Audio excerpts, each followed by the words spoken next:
Hey, it's me, MLB. Here's chapter 32 of Shattered Image, and this one is titled Finding Dad. Aizawa knew he was running short on time, and so made it to Hawks' agency as quickly as he could. I need a word with Hawks, he said to the receptionist. Oh, Mr. Eraserhead, sir, I'm afraid Hawks is very busy, and I don't think he's seeing anyone today, so, she said. I understand. But would you please call him and tell him it's an urgent matter? Aizawa said. The receptionist's sweat dropped. Yes, sir, she said, then picked up the phone and rang Hawks' office number. Amazingly, he picked up and she explained that Aizawa had come to see him on an important matter and was surprised when he agreed readily. Send him up, he said. Oh, yes, sir. Okay, sir, I will, sir. Thank you, sir, she said, bowing multiple times before hanging up and looking at Aizawa. He said he will see you now, she said with a smile. Please use the elevator to your right around the corner here. He's on level 56. Thank you, Aizawa said, before following instructions and getting into the lift to go and talk with Hawks. Once up on the level, he followed the signs to Hawks' office and knocked on the door. Eraserhead, Hawks greeted with a smile as he opened the door. What brings you all the way up here to my nest? I'm on important matters, Aizawa said.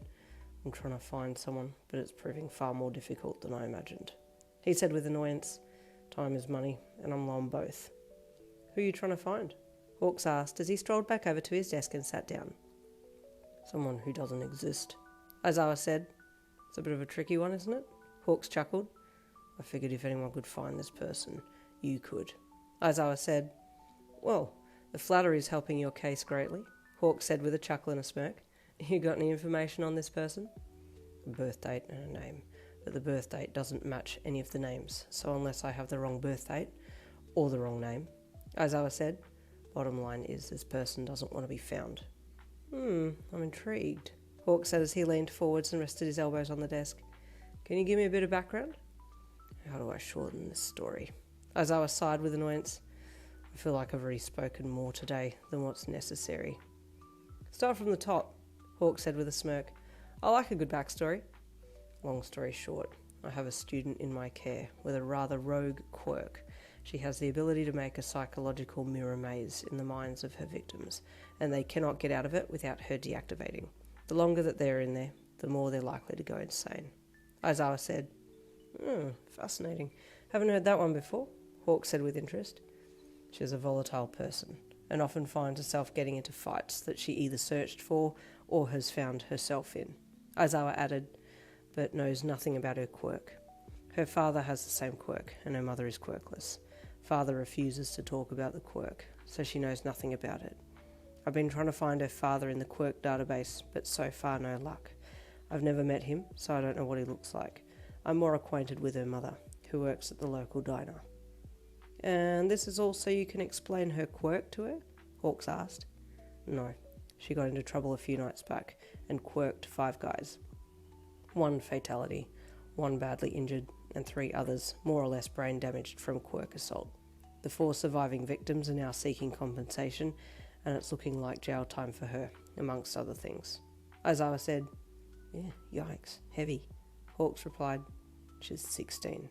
Aizawa added, She's throwing her whole life away. And so you need quirk history and background for the court case, correct? This is going to court? Hawks asked.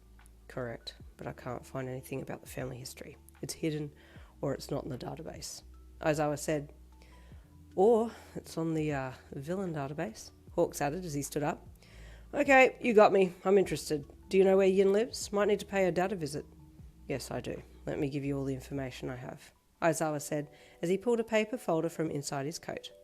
Yin is currently in the psych ward at the Central Hospital, undergoing tests.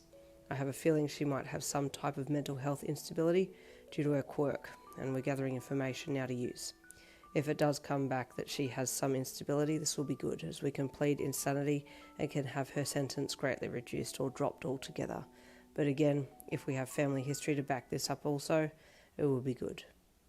Got it, Hawk said as he opened the paper folder and flicked through. Leave it with me. I'll have some information for you by tomorrow night. Later, while you were recovering in your hospital room with Sero by your side and Aizawa was out working, Hawks was out looking for trouble. He had spent the afternoon doing a little bit of reconnaissance work and had looked into the world of quirk mirror mazes, reading up on each of them and then gathering information on the different people who had them. A number of the users had passed away, but he still felt like their information could still help him. After memorising some details, he looked up your home address and stepped out for a minute. The sun had set by now and the nightlife in the town near your house was coming to life, exactly what Hawks had been hoping for. After checking to make sure your dad wasn't home, he then went out to the town to see if he could find him. He had found out where your dad worked and what time he was due to leave work, so with this information he posted up on a roof of a building nearby and waited. It wasn't long before he saw his target, leaving the building below, and he watched and waited for the right time to drop down and say hello. He watched as your dad headed down the road, and then he deployed a feather or two to float down and intercept a few people walking towards your dad. As these poor, unsuspecting people got up alongside your father, he forced his feathers to push them into him. "Oh, I'm so sorry," one man said with confusion as he crashed his shoulder into your father. "I don't know what happened. I lost my balance all of a sudden."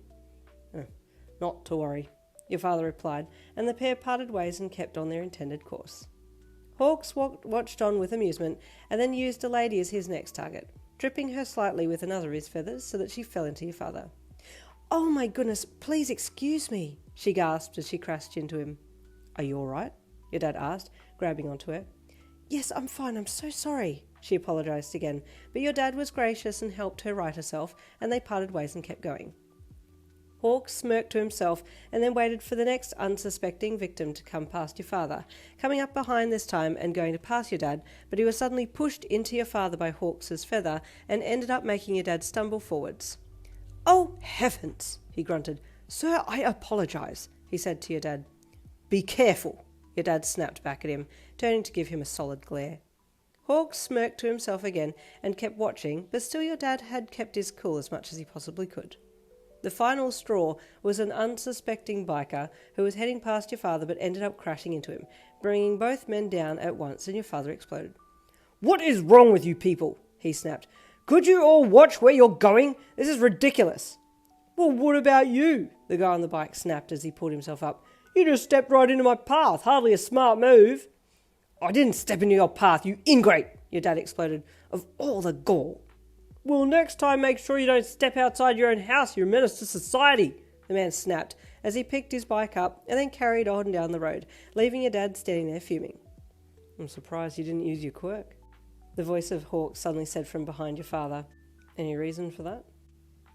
"Hawks!" your father gasped in awe when he turned around and saw the well-known hero standing before him. "Hello, Mr. Lin," Hawks greeted him. "Do you mind if we have a chat?" Hawks being that low-key asshole that we know and love. Stay tuned for the next chapter coming tomorrow. I'll see you then.